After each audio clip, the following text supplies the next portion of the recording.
तो last class क्या पढ़े थे?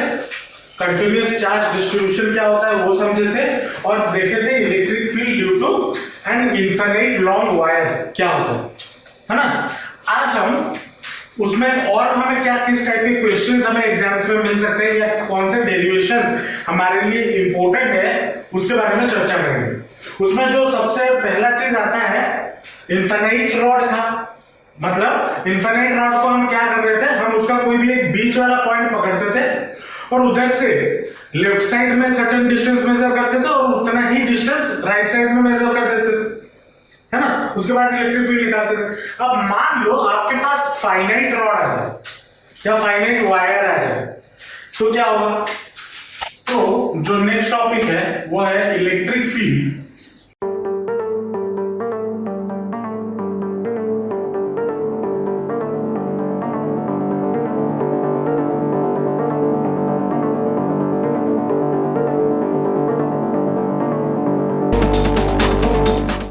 Electric field due to a finite wire या फिर रॉड आपका कैसे निकाले, ठीक है। अगर मान लो क्वेश्चन आपको पूछ ले इसके find the electric field due to a finite wire having a linear charge density lambda, तो कैसे करोगे? ठीक है, मान लो आपके पास एक फाइनाइट वायर है, मान लो आपके पास एक फाइनाइट वायर है ये ए और बी, ठीक है। अब मान लो ऐसा तो कोई गारंटी नहीं है कि मैं इसके बीच वाले पॉइंट पे इलेक्ट्रिक फील्ड निकाल, मैं कोई भी पॉइंट पे निकाल सकता हूं। मान लो मैं रैंडमली इस पॉइंट पे पी पॉइंट पे इलेक्ट्रिक फील्ड निकालना चाहता हूं फॉर दिस फाइनाइट वायर, ठीक है। तो मुझे क्या करना है, मैं यहां से एक परपेंडिकुलर ड्रॉप करूंगा इसके ऊपर, ठीक है। थोड़ा ज्यादा ही ऊपर हो गया, अच्छा ठीक है, इसको बढ़ा दो, ठीक है। एक परपेंडिकुलर ड्रॉप कर दिया इसके ऊपर, कर सकता हूं या नहीं कर सकता? कर सकता हूं। अब इधर से इस चीज को ज्वाइन कर दो इस पॉइंट पे और इधर से इस पॉइंट पे इसको ज्वाइन कर दो, कर सकता हूं या नहीं कर सकता हूं? कर सकता हूं। मान लो ये वाला जो एंगल है, ये वाला जो एंगल है वो मैंने नाम दे दिया क्या, θ1, और ये वाला जो एंगल है उसको मैंने नाम दे दिया क्या, θ2, ठीक है। दो एंगल दे दिए, दो नाम दे दिए। अब मान लो मैं एक छोटा सा एलिमेंट लेता हूं यहां पे, कहां पे, इस वाले जगह पे, और जिसका लेंथ मान लो हो गया dy और उसमें चार्ज मान लो कितना है dq, छोटा सा एलिमेंट है dy और उसमें चार्ज है dq, और हम यहां पे लिख लेते हैं let the linear charge density, linear charge density is equal to lambda, ठीक है। और लैम्डा इक्वल टू क्या होता था, lambda equal to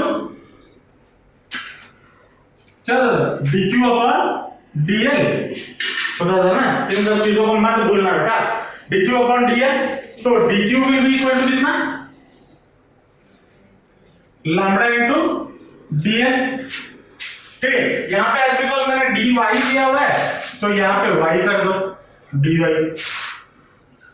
y basically ये वाला पार्ट क्या है, लेंथ को रिप्रेजेंट करता है, ठीक है। तो मैंने यहाँ पे dy दिया हुआ था तो इसमें मैंने dy ले लिया, ठीक है। अब इस छोटे से पार्ट dy के लिए इलेक्ट्रिक फील्ड इस पे मान लो इस पॉइंट पे ऐसे गिर रहा होगा, ऐसे गिर रहा होगा, ये नहीं होगा, और इस डायरेक्शन में गिर रहा होगा d, ये बन रहा होगा। मान लो ये जो एंगल है ये कितना हो गया, मान लो थीटा। अब अगर मैं इस चीज को यहां से इसको और एक्सटेंड कर दूं तो यहां पे दो कंपोनेंट से ये टूटेंगे, एक तो ये होगा और एक ये होगा या नहीं होगा? अब तुम बोलोगे सर नीचे क्यों किए, ऊपर क्यों नहीं किए? क्योंकि यहां पे अगर ये थीटा हुआ तो ये थीटा होगा ना, इसलिए तो ये क्या हो जाएगा, ये वाला पार्ट डी cos थीटा और ये क्या हो जाएगा डी साइन थीटा। अब यहां पे देखो, वहां पे हम क्या कर रहे थे, कहां पे, जब इनफाइनाइट वायर कर रहे थे तो मिडिल पॉइंट था, इसलिए मैं मिडिल पॉइंट से इधर से और इधर से इक्वल डिस्टेंस ले रहा था। लेकिन यहां पे तो इक्वल डिस्टेंस नहीं है ना, इक्वल डिस्टेंस भी नहीं है और एंगल भी इक्वल नहीं है, तो यहां पे डी साइन थीटा और इस तरफ डी साइन थीटा तो कैंसिल होने का चांस नहीं है। तो यहां पे मुझे दो तरीके के इलेक्ट्रिक फील्ड मिल रहे हैं, एक है डी कॉस थीटा और दूसरा है डी साइन थीटा। मिल रहे हैं या नहीं मिल रहे? तो इस वाले जो ये जो डी कॉस थीटा मिल रहा है ना, इसको हम बोलते हैं परपेंडिकुलर टू द रॉड या टू द वायर बोल सकते हो। देख लो ये डीई इस वायर के साथ क्या है, परपेंडिकुलर, तो इसको हम बोलते हैं, ये जो इलेक्ट्रिक फील्ड है वो क्या है, परपेंडिकुलर टू द वायर, और ये जो इलेक्ट्रिक फील्ड है डी साइन थीटा ये इसके साथ क्या है, पैरेलल है, तो इसको हम बोलते हैं पैरेलल टू द वायर। ये पैरेलल वाला सिंबल है, ठीक है, पैरेलल टू द वायर।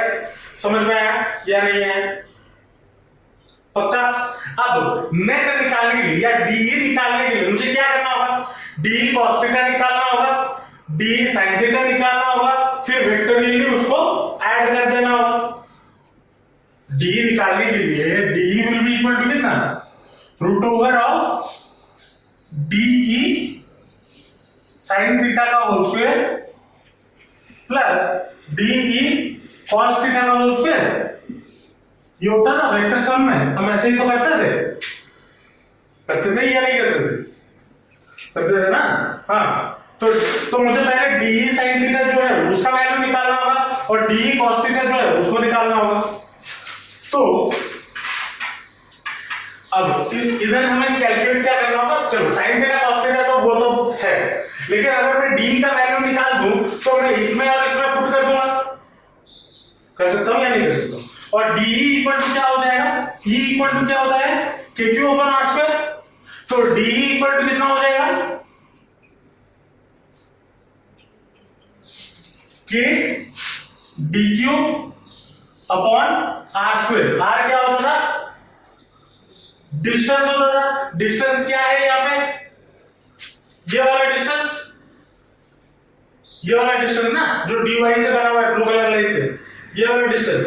अब इसको मान लो ये वाला जो लेंथ है, ये जो परपेंडिकुलर लेंथ है वो मैंने d ले लिया और यहां से ये मिड पॉइंट है o से y तक dy तक डिस्टेंस मान लो मैंने कितना ले लिया, y। अगर y लिया तभी तो यहां पे dy हुआ है ना। चलो तो इस वाले ट्रायंगल में कौन सा ट्रायंगल, मान लो इसको QOP, ठीक है, इन ट्रायंगल QOP मुझे क्या मिल जाएगा, अगर मैं cos थीटा पुट करूं तो cos theta will be equal to, cos theta अगर मैं यहां पे पुट करूं तो cos theta will be equal to कितना हो जाएगा, बेस अपॉन हाइपोटेनस, और मुझे वही डिस्टेंस चाहिए ना QP, इधर डिस्टेंस डालने के लिए, तो cos theta will be equal to d upon QP, तो QP will be equal to कितना, that implies QP will be equal to d by cos theta, और उसको मैं और फर्दर क्या लिख सकता हूं, d sec थीटा लिख सकता हूं, बेसिक ट्रिग्नोमेट्री लिख सकता हूं। तो यहां पे डिस्टेंस का स्क्वायर हो जाएगा और डिस्टेंस हमें कितना मिला, d sec थीटा, तो d sec थीटा का स्क्वायर मतलब d square sec square theta बनेगा या नहीं बनेगा। अब dq इक्वल टू हमने कितना निकाला हुआ था, lambda into dy, that is equal to कितना हो जाएगा, k into lambda into dy upon d square sec square theta. ये होगा या नहीं होगा, अब dy इक्वल टू कितना हो जाएगा, dy भी निकालना है। लास्ट क्लास हम ये डेरिवेशन किए हुए हैं, ऐसा डेरिवेशन से, उसमें क्या था, उसमें बस इनफाइनाइट था, तो डिस्टेंस हमारा ये और ये वाला पार्ट इक्वल होता था, लेकिन यहाँ पे वही सेम चीज हम कर रहे हैं, लेकिन यहाँ पे मिड पार्ट में थीटा लेके कोई दूसरे पॉइंट पे ले रहे हैं और वायर हमारा क्या है, फाइनाइट है। तो dy हमारा कितना हो जाएगा, लास्ट क्लास निकाले हुए थे, कैसे निकाले थे, कौन सा ट्रायंगल लिए थे, वहां से dy हमें मिला था in terms of d theta मिला था। तो dy will be equal to कितना, सॉरी उसी ट्रायंगल में, सेम ट्रायंगल में इन QOP अगर मैं tan थीटा पुट करता हूं, tan theta will be equal to कितना, परपेंडिकुलर अपॉन बेस, मतलब y अपॉन d, ये होगा या नहीं होगा। अब इसको अगर मैं d को उस तरफ ले लूं तो y will be equal to कितना, d tan थीटा, होगा या नहीं होगा। अब इसको differentiating both side with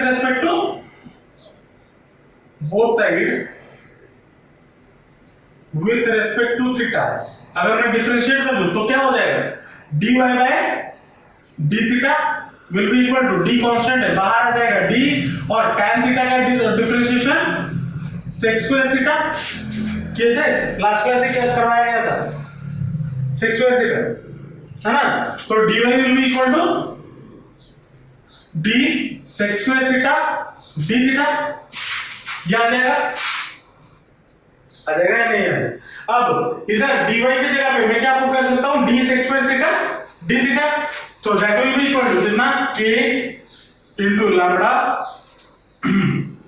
into d sec square theta d theta divided by d square sec square theta, ये हो जाएगा, एक d gets cancel, sec square theta gets cancel, तो d मुझे कितना मिल गया, k lambda d theta by d। अच्छा ये d और ये d कैंसिल नहीं होगा, ये d थीटा एक ही टर्म है, ठीक है, जो मैथ्स वाले जिनको पता नहीं होगा उसके d थीटा ये एक ही टर्म होता है डिफरेंशिएशन, ठीक है, तो ये कैंसिल नहीं होगा, ठीक है, d का वैल्यू निकल गया।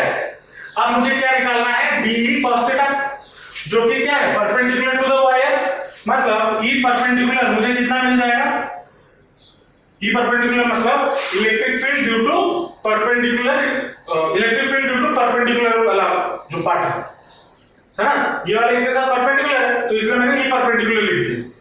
E perpendicular will be equal to कितना, d cos थीटा, और d का वैल्यू कितना है, k lambda d theta upon d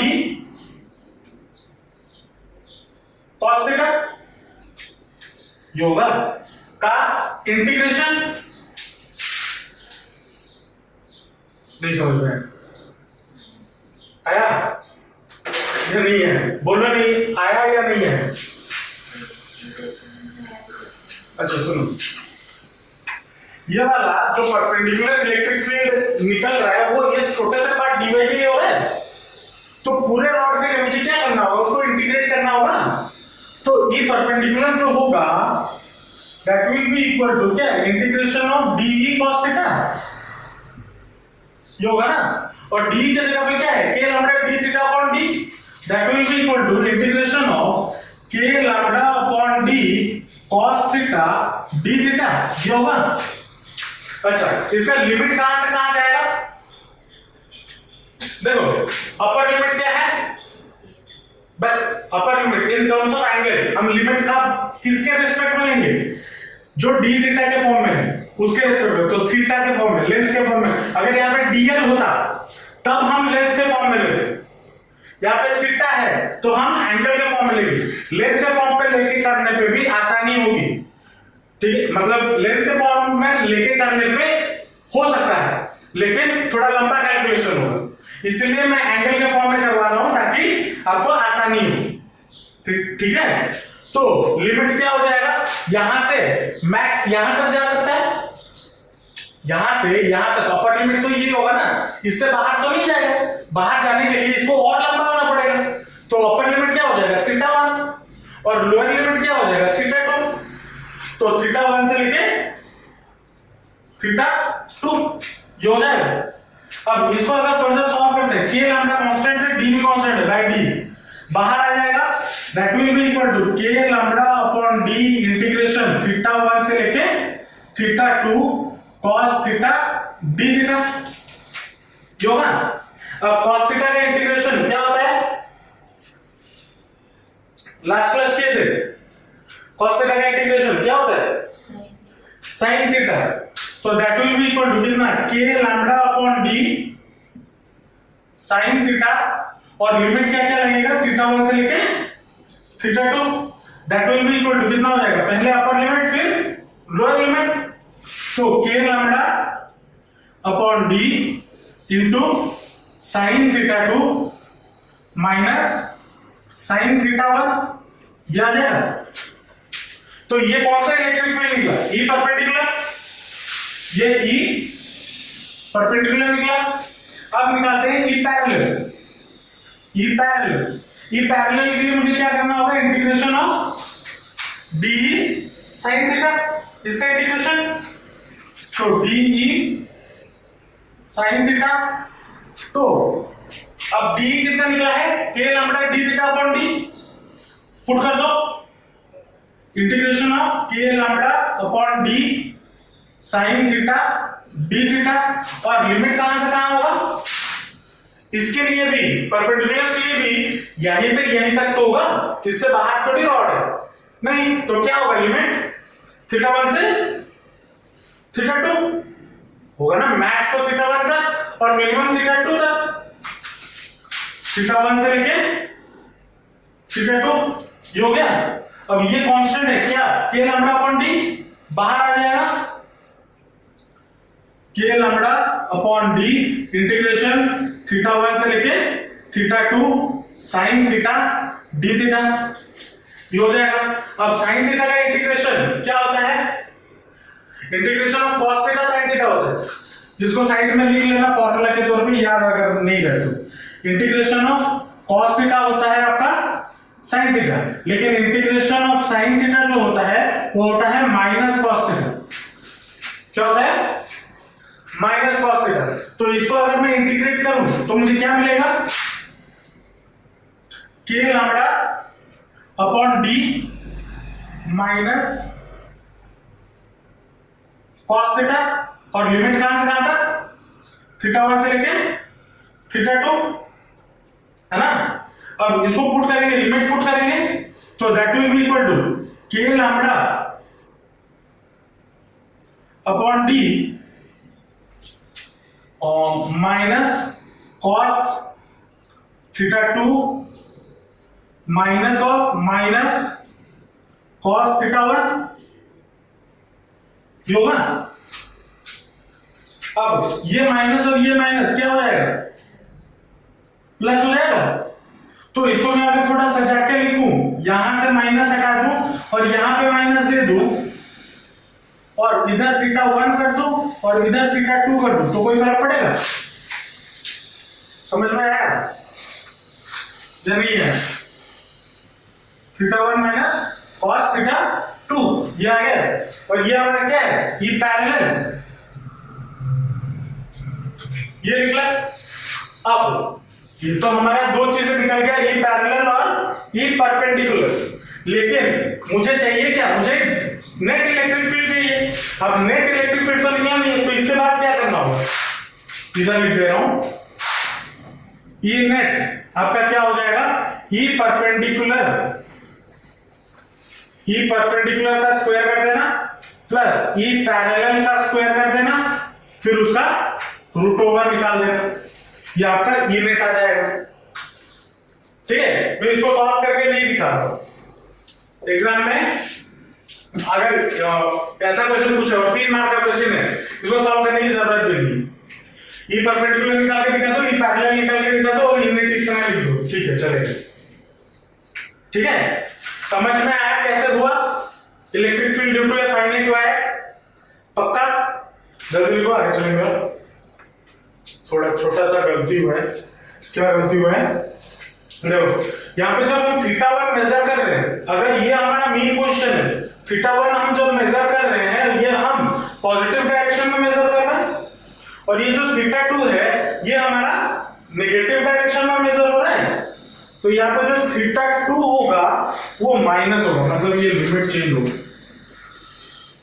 minus theta 2 से लेके थीटा 1 तक, ये गलती हुई, माइनस थीटा 2 से लेके थीटा 1 तो ये हो जाएगा -θ2 से लेके θ1, तो ये हो जाएगा θ1, ये हो गया, फिर माइनस ऑफ माइनस तो ये प्लस θ2, सॉरी ये यहाँ पे गलती हुआ था और यहाँ पे भी वही सेम गलती हुआ, ये हो जाएगा -θ2 से लेके प्लस θ1, यहाँ पे भी -θ2 से लेके प्लस θ1, ये भी -θ2 से लेके ये θ1, तो अपर लिमिट cos θ1, इसको देखना, cos θ1 माइनस cos θ1, और ये हो जाएगा कितना, minus cos minus of minus plus cos minus θ2, और cos माइनस θ कितना होता है, cos θ, तो cos θ2, तो यहां से माइनस हटाएंगे और यहां पे डालेंगे माइनस, तो ये हो जाएगा cos θ2 और ये हो जाएगा cos θ1, इसमें ये चेंजेस कर दो, ये गलत हो गया, मैं ये साइन छोड़ दिया था,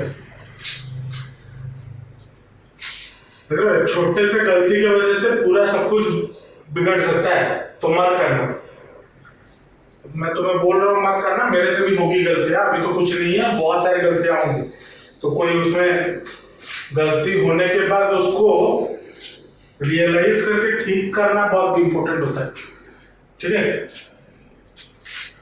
तो ये हो जाए, चलिए अब इसी में ही हम कुछ स्पेशल केसेस देखेंगे। क्या केसेस? Special cases. देखो, अगर मान लो आपको पहला, अगर क्वेश्चन में कुछ ऐसा बोल दो कि आपके पास क्या है, एक सेमी इनफाइनाइट रॉड, क्या है, सेमी इनफाइनाइट रॉड। अब सेमी इनफाइनाइट रॉड का मतलब क्या है, मतलब आपको उसका एक एंड पता है लेकिन दूसरा एंड आपको पता नहीं, चाहे वो ऊपर वाला हो या नीचे वाला, मतलब एक एंड आपको पता है, दूसरा एंड आपको पता नहीं, उसको हम बोलेंगे सेमी इनफाइनाइट रॉड, तो या सेमी इनफाइनाइट वायर। तो उसके वजह से इलेक्ट्रिक फील्ड कैसा निकालेंगे? देखो, अगर सेमी इनफाइनाइट, यहां पे अगर हम देखें, अगर सेमी इनफाइनाइट रॉड होता तो मतलब कहां से स्टार्ट होता, यहां से स्टार्ट होता, ठीक है ना। अब यहां से अगर स्टार्ट हो, या फिर मैं अगर बोल लूं इधर से मैं मिटा दूं, इधर से मैं नीचे मिटा नहीं रहा हूं, लेकिन अगर मिटा दूं तो ये ऊपर, इसको ऊपर से एक्सटेंड कर दूं, तो ये एक सेमी इनफाइनाइट रॉड बन जाएगा, बन जाएगा। अगर बन जाएगा तो θ1 मैक्सिमम कितना जा सकता है, 90 जा सकता है, और θ2 कितना जाएगा,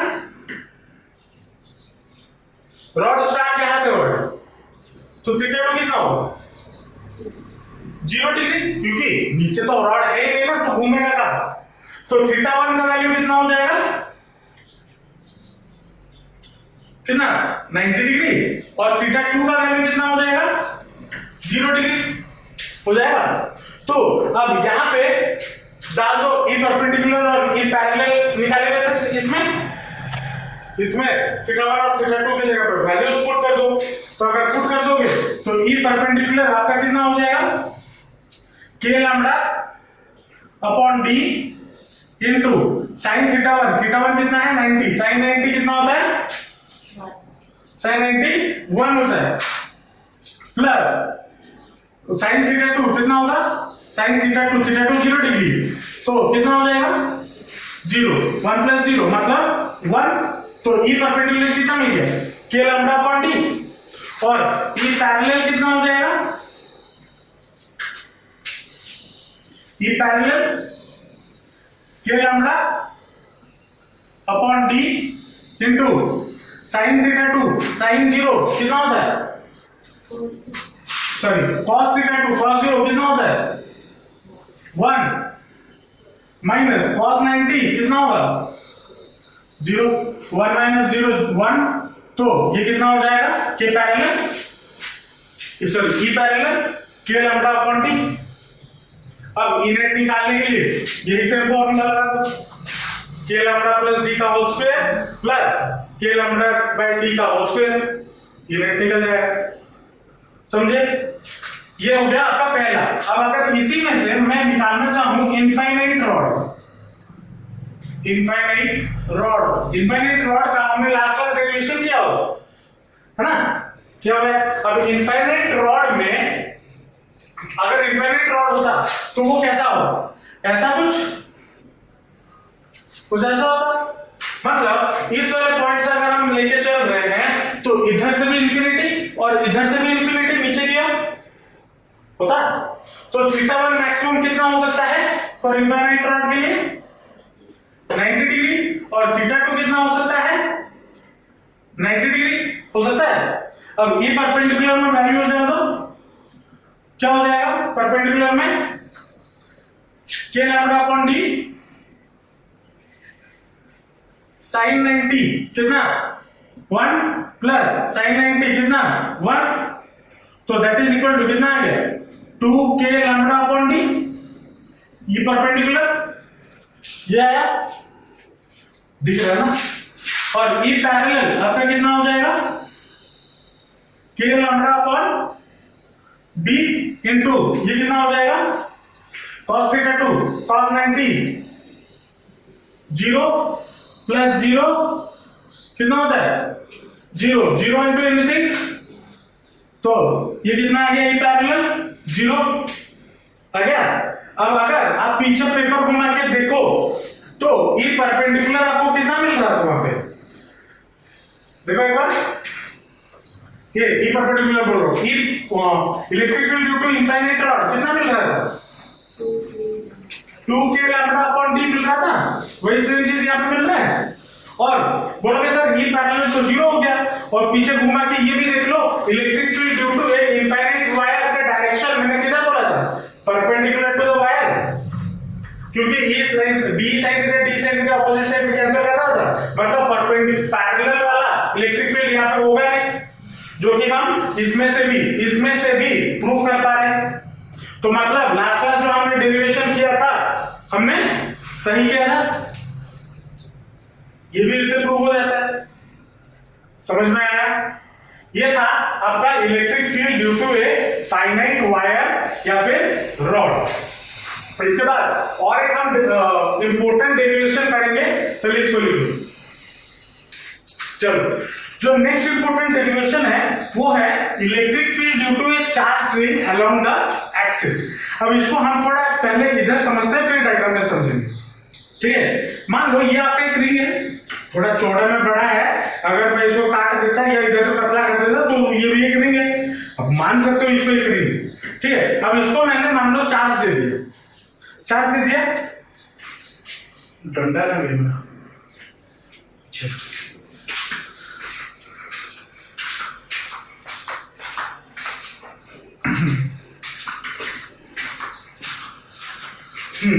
अब मान लो ये इसको आपने चार्ज दे दिया। अब इसका एक सेंटर होगा, ये वाला सेंटर मान लो, वो ये उसका एक्सिस हो गया जो कि उसके सेंटर से पास कर रहा है ना? मान लो ये आपका रिंग हो गया, ये एक एक्सिस हो गया जो रिंग के सेंटर से पास कर रहा है। या फिर इसको ऐसे भी रख दो, होगा या नहीं हो गया?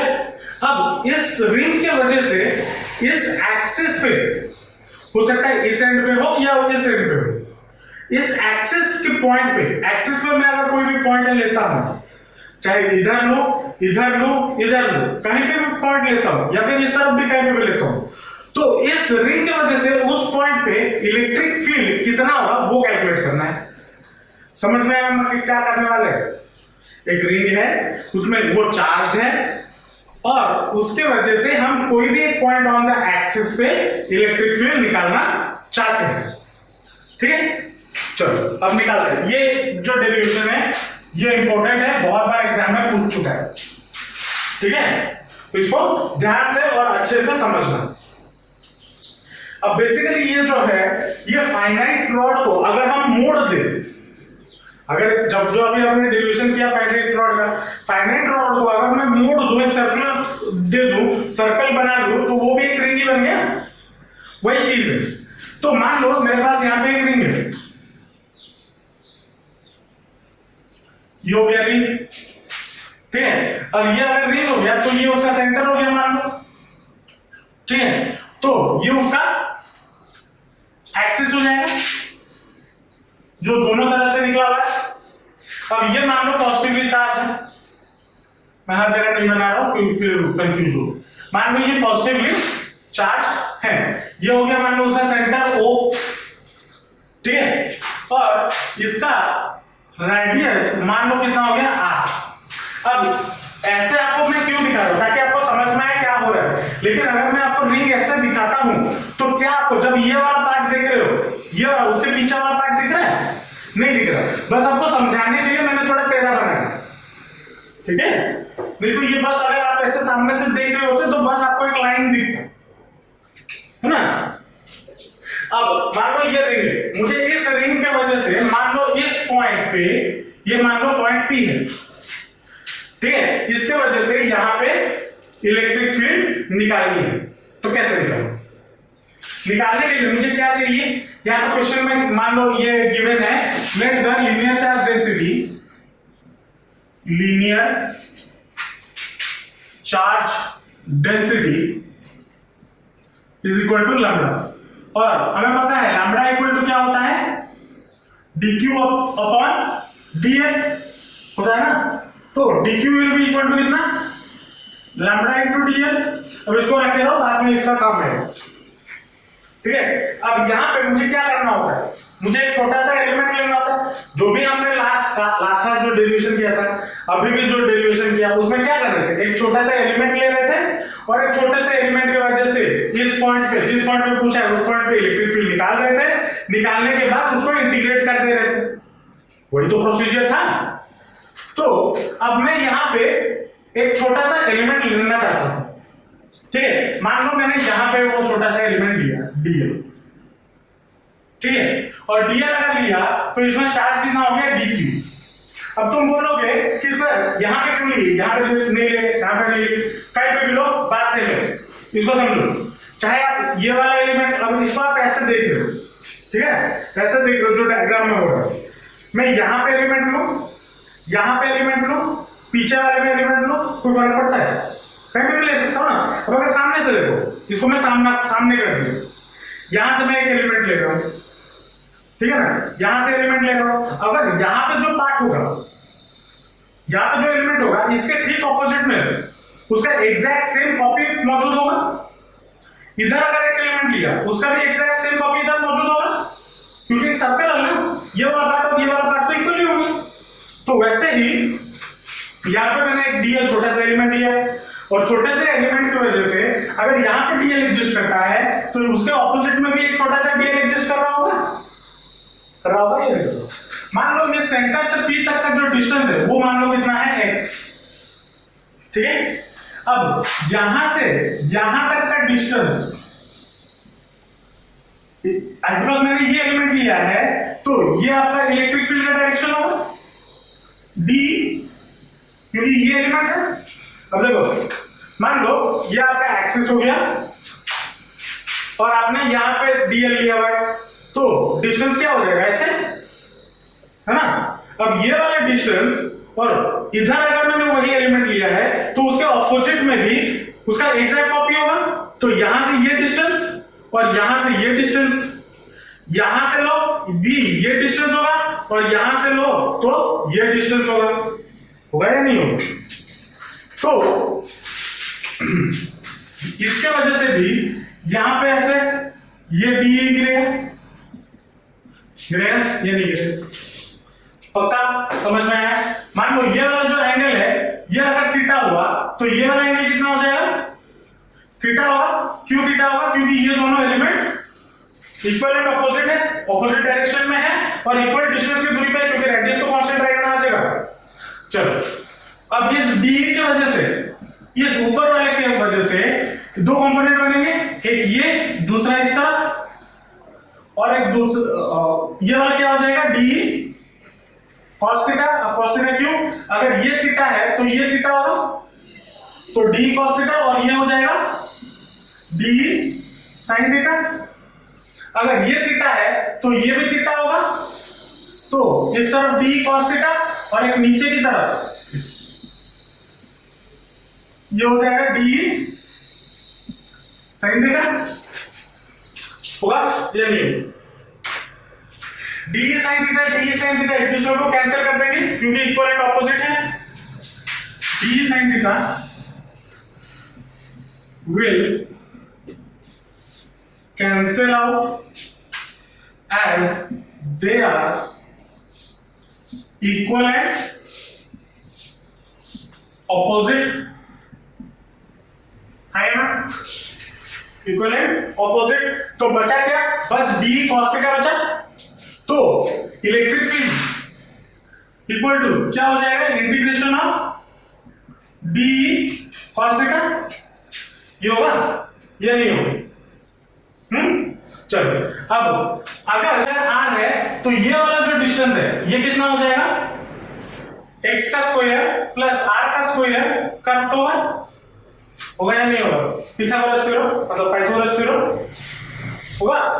तो इस वाले ट्रायंगल में अगर मैं cos थीटा पुट करता हूं तो cos theta will be equal to कितना, बेस अपॉन हाइपोटेनस। बेस कितना है x, x अपॉन हाइपोटेनस कितना है, root over of x square plus r square.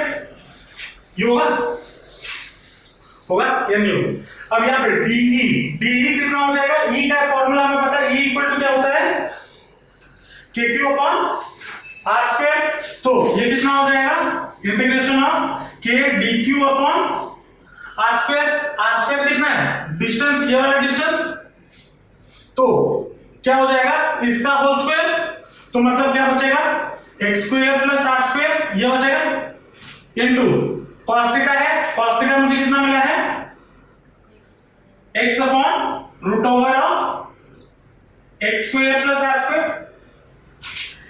ये होगा। अब इस dq के जगह पे मैं क्या डाल सकता हूं, लैम्डा इनटू dl। तो that will be equal to integration of k into lambda into dl upon x square plus r square into x upon root over of x square plus r square. ये लिख सकता हूं या नहीं लिख सकता हूं, लिख सकता हूं, पक्का। चलो अच्छा, अब इसका लिमिट क्या होगा, क्योंकि ये जो हमने लिया हुआ है dl की वजह से वो तो छोटा सा dl है। तो अगर मैं इस रिंग को टोटल इंटीग्रेट करता हूं, मतलब इसके लेंथ को इंटीग्रेट करूंगा, क्योंकि dl लिया हुआ है ना, तो छोटे छोटे dl को अगर मैं ऐड करते हुए जाऊंगा तो ये मुझे क्या देगा, total circumference of this ring. अरे देगा total length of the ring, मतलब सर्कमफरेंस ऑफ द रिंग देगा।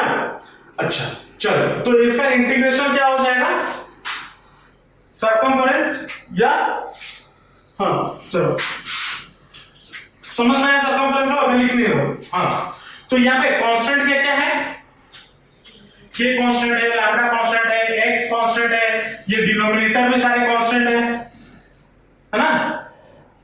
ये वाला थोड़ी चेंज हो जाएगा, चाहे आप कोई भी पॉइंट पे एलिमेंट लो, अगर ये r है ये x है तो हाइपोटेनस हमेशा तो कांस्टेंट रहेगा, तो सारे कांस्टेंट्स बाहर आ जाएंगे।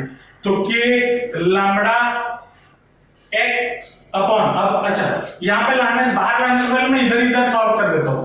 क्या है, x square plus r square, इसका टोटल पावर कितना है 1। इधर से अगर मैं रूट ओवर हटाऊं तो इसका टोटल पावर कितना हो जाएगा 1/2। ये बेस और ये बेस इक्वल है, तो पावर क्या होंगे, ऐड होंगे, 1 + 1/2 3/2। तो क्या हो जाएगा, x square plus r square to the power 3/2 और इंटीग्रेशन क्या चेंज हो रहा था dl, और dl का इंटीग्रेशन मैंने क्या बोला, क्या होगा, इस रिंग का सर्कमफरेंस। तो that will be equal to कितना, k lambda x upon x square plus r square to the power 3/2 into circumference of a circle क्या होता है 2 पाई आर, तो 2 into pi into capital R, ये होगा या नहीं होगा?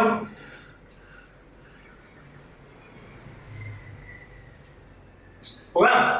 चलो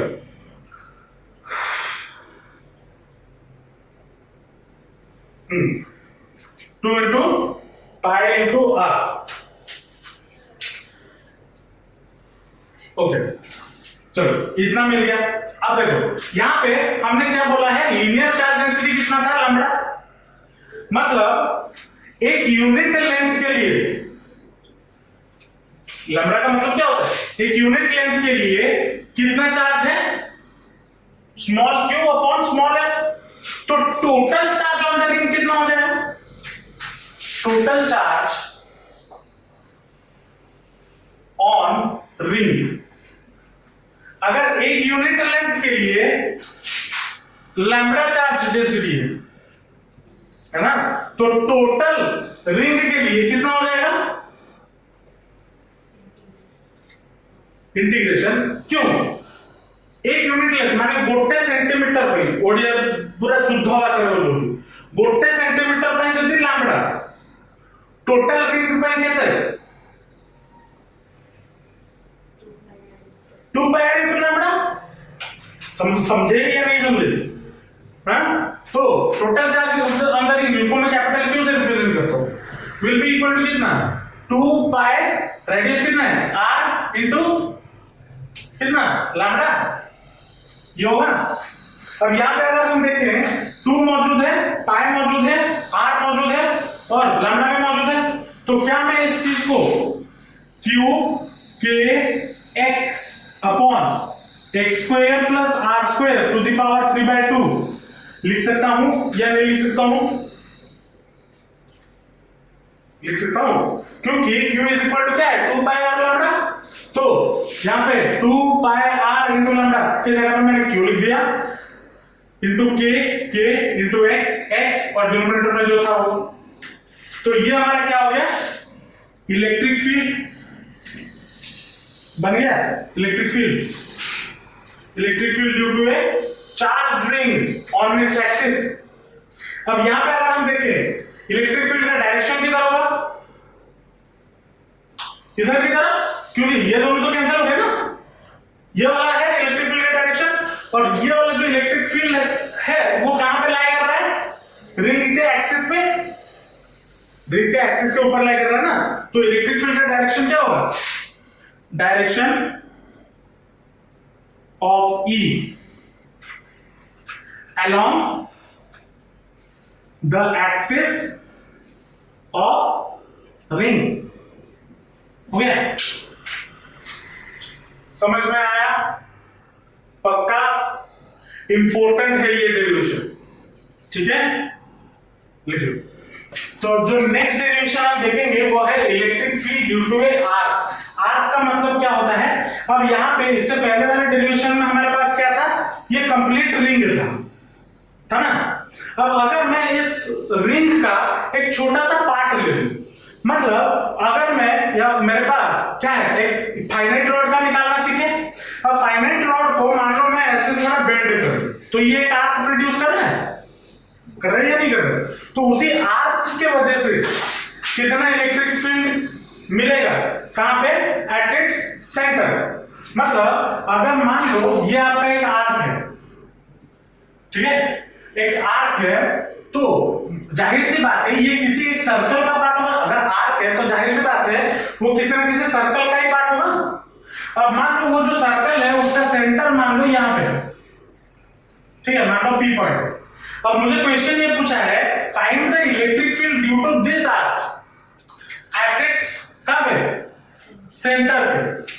तो उसके लिए मुझे क्या करना होगा, मान लो मैंने इसको ज्वाइन कर दिया यहां से यहां तक और यहां से यहां, तो total angle made by this arc at the centre कितना हो जाएगा, लेट मैं मान लेता हूं अल्फा, कितना मान लेता हूं, अल्फा एंगल बना, ठीक है।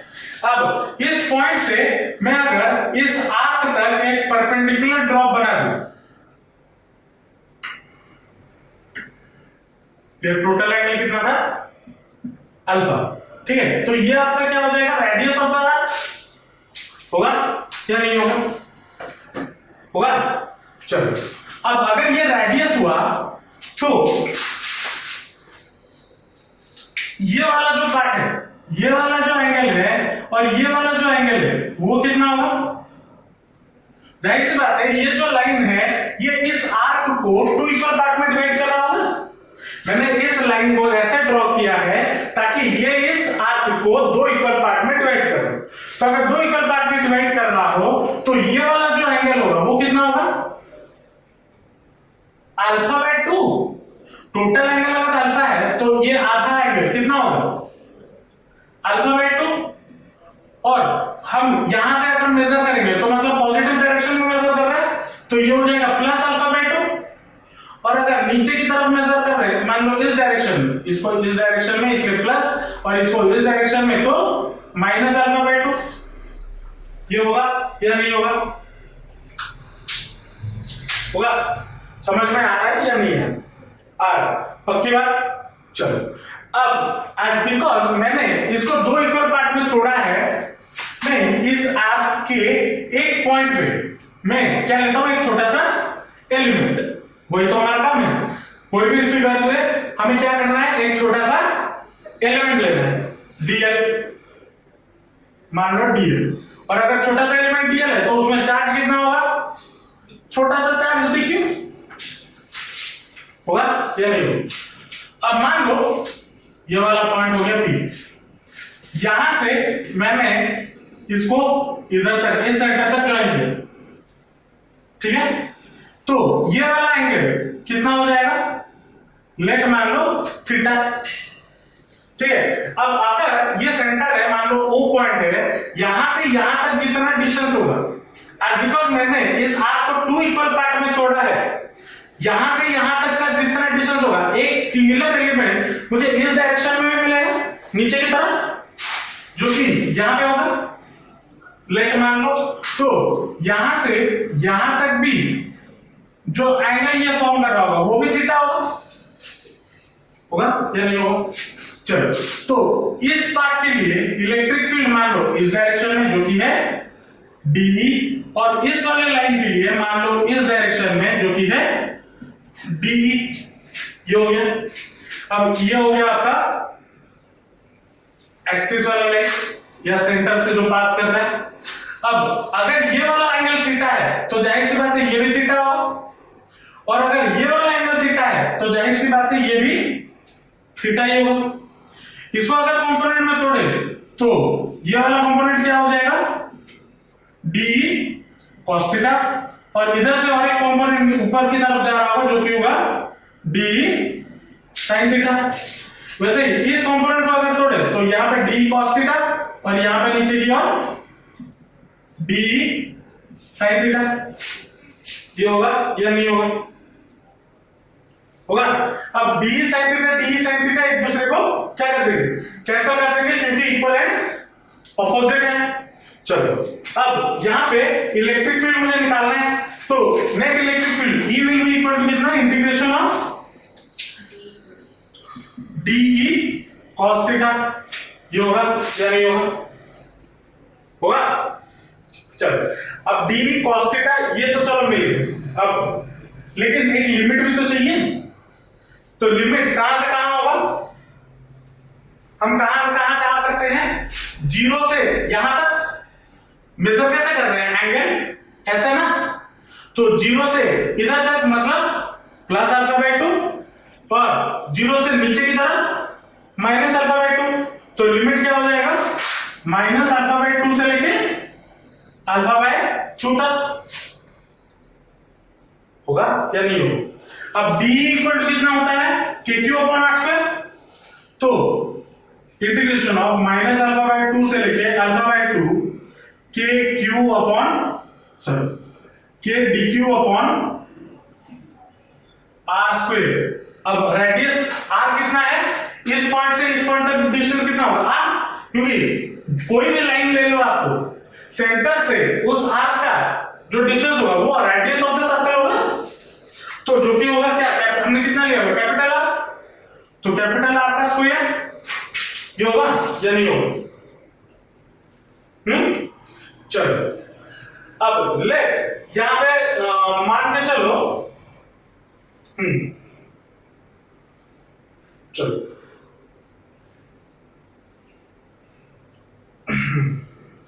हाँ यहां पे आपको एक फॉर्मूला आप छोटे क्लासेस में पढ़े होंगे, थीटा इज इक्वल टू क्या होता है? आर अपॉन रेडियस होता है या नहीं होता? यहां पे मैंने एंगल कितना लिया हुआ है? छोटा सा एंगल लिया हुआ है डी थीटा, थीटा एंगल लिया हुआ है। मान लो एक छोटा सा एंगल इस टोटल की वजह से जो सबटेंड हो रहा होगा वो क्या D theta angle, D theta will be equal to कितना? छोटा सा आर जो कि है डीएल और रेडियस है आर, ये होगा या नहीं होगा? तो डीएल इक्वल टू कितना हो गया? आर डी थीटा, ये होगा या नहीं होगा? अब लेट इसका इस वायर में let the linear charge density, linear charge density is equal to lambda हो गया। Let the linear charge density कितना हो गया? लैम्बडा। तो लैम्बडा इक्वल टू कितना हो जाएगा? dq by dl। तो dq will be equal to lambda into dl, ये होगा। अब यहां पे dq के जगह पे मैं क्या पुट कर सकता हूं? Lambda into dl। ये तो cos थीटा है ही है, तो cos थीटा का cos थीटा रहेगा।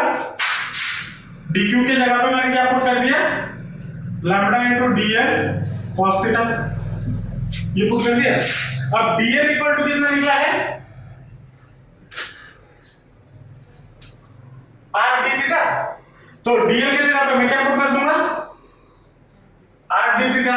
तो that will be equal to integration of minus alpha by 2 से लेके alpha by 2 k into lambda into dl के जगह पे आर डी थीटा को थोड़ा बाहर रखेंगे अभी, R by R square into cos theta D theta, ये होगा या नहीं होगा? अब यहां से एक आर और यहां से एक आर गेट्स कैंसिल। अब k लैम्बडा अपॉन आर, ये तीनों कांस्टेंट है, बाहर आ जाएंगे। तो क्या हो जाएगा? k lambda upon R integration of minus alpha by 2 से लेके alpha by 2 cos theta D theta, ये होगा। इसको सॉल्व करेंगे। cos थीटा का इंटीग्रेशन क्या होता है? sin theta. तो that will be equal to k lambda upon r sin theta, और लिमिट कहां से कहां तक? माइनस अल्फा बाय 2 से लेके अल्फा बाय 2। अब पुट करेंगे तो that will be equal to कितना?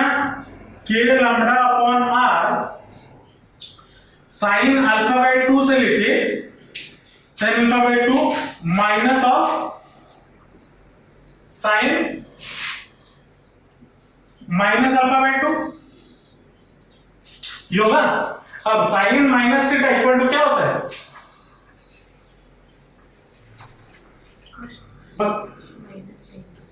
Minus sin theta. sin minus theta equal to minus sin theta. तो ये माइनस बाहर आ जाएगा, तो माइनस माइनस क्या हो जाएगा? प्लस। तो ये माइनस हट गया, यहां पे प्लस आ गया, तो बचा कितना? sin alpha by 2 plus sin alpha by 2, तो कितना हो जाएगा? 2 sin अल्फा बाय 2। तो that will be equal to कितना? 2k lambda upon r sin alpha by 2, ये हो जाएगा। ये हो गया आपका इलेक्ट्रिक फील्ड का फॉर्मूला ड्यू टू किसके वजह से? एक रिंग के वजह से। और अल्फा यहां पे क्या है? Angle subtended by the arc, है ना? और इसका डायरेक्शन किधर होगा? इलेक्ट्रिक फील्ड का बाहर along the axis passing through the centre of the arc होगा ना? तो डायरेक्शन क्या हो जाएगा? Along the axis passing through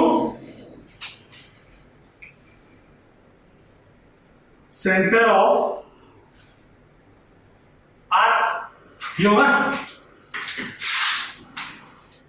समझ में आया? पक्का? अब इसके बेसिस पे जो आप मुझे पूछे सर एंट्रेंस में कैसे आएगा, इतना बड़ा तो डेरिवेशन में करेंगे नहीं एंट्रेंस में ना। अब मान लो एंट्रेंस में आपको पूछ दे you have a quarter circle, special cases में इसको बता देता हूं, स्पेशल केसेस।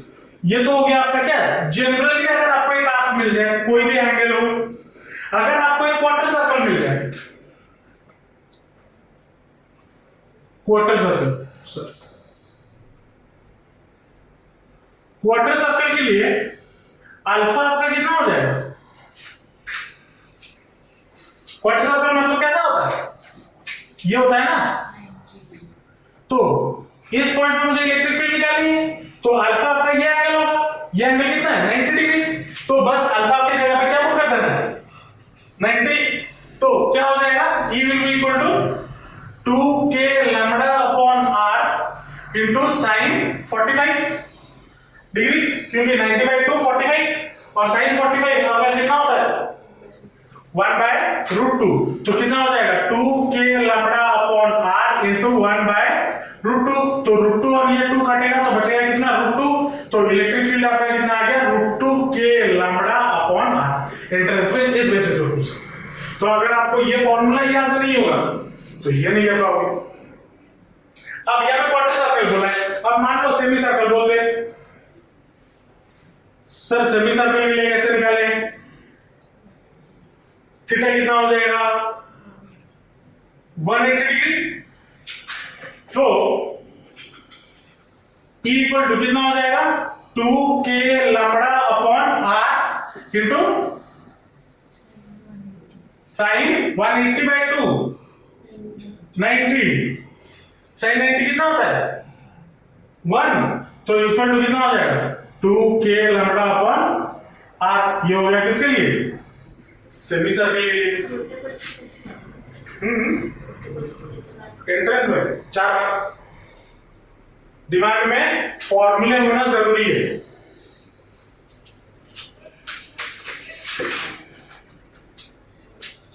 समझ में आया पक्का।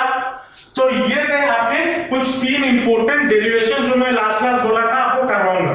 लास्ट क्लास हमने एक किया था, लास्ट क्लास क्या किया था, electric field due to a infinite long wire without using Gauss law, किया था, वो इंपॉर्टेंट है। आज के क्लास में हमने क्या किया, इनफाइनाइट से थोड़ा छोटा फाइनाइट वाला वायर के लिए किया। उसके बाद हमने क्या किया, उसके बाद किया electric field due to a charge ring at its axis पे कोई भी एक पॉइंट पे, और नेक्स्ट हमने क्या किया electric field due to a are.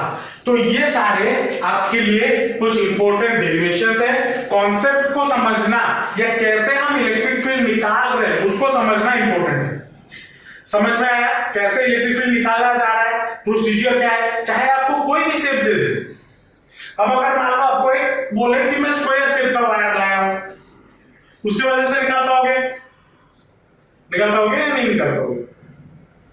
करना क्या है, एक छोटा सा एलिमेंट लेना है, उसके वजह से इलेक्ट्रिक फील्ड एक पॉइंट पे निकालना है और उधर से आपको उसको इंटीग्रेट कर देना है और बस चेक करना है डायरेक्शन किधर है। समझ में आ रहा है कॉन्सेप्ट क्या है, पक्का समझ में आया। कोई दिक्कत, घर में जाना इसको अच्छे से पढ़ना और प्रैक्टिस करना इंपॉर्टेंट है, ठीक है। नेक्स्ट क्लास हम बात करेंगे डाइपोल के बारे में। अभी डाइपोल क्या होता है बात करेंगे इसमें, ठीक है। चलो मिलते हैं नेक्स्ट क्लास, बाय।